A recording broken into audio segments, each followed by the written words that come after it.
Well, Brian's just a great personality. We all know him now. He's been in the section a long time. Personality it's infectious. Anybody he's around, it brightens their day. He's active in the NJPGA. He's just a world-class golf professional. You know, ever since I'm a little kid, I was obviously, once I was able to understand my family's history in the military, my grandfather was one of several Marines in World War II that went up the beach at Iwo Jima. And then just the relationship I have with my father is kind of indescribable. I get emotional every time I talk about it, but he's been my best friend forever. And to know what he went through, to go do what he did, come home and then be treated the way that he was treated, as I got older, I really started to realize how much of an injustice that was, and people have no idea what these people go through. It's our duty as civilians to do the right thing by them.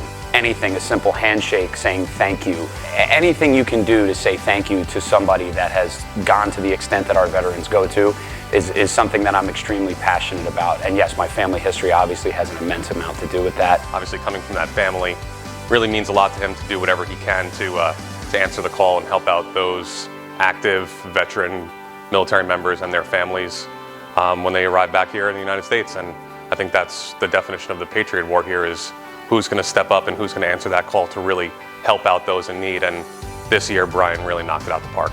We ran a really, really extravagant red, white, and blue event here over 4th of July weekend, where I was able to bring my father, who happens to be a combat veteran from Vietnam.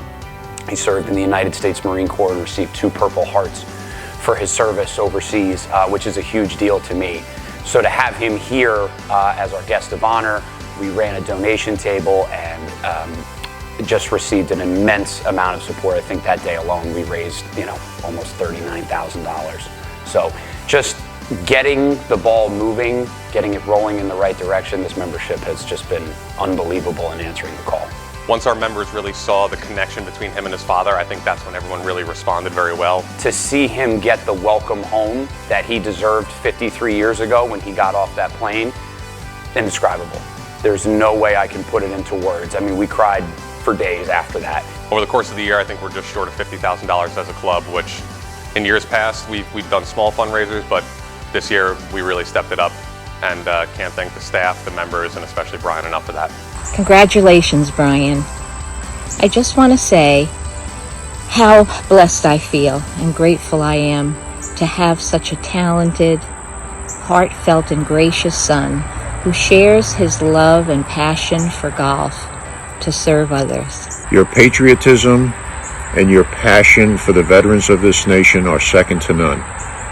I am so thrilled to be part of this experience with you. God bless you. I'm so very proud of you, and I love you.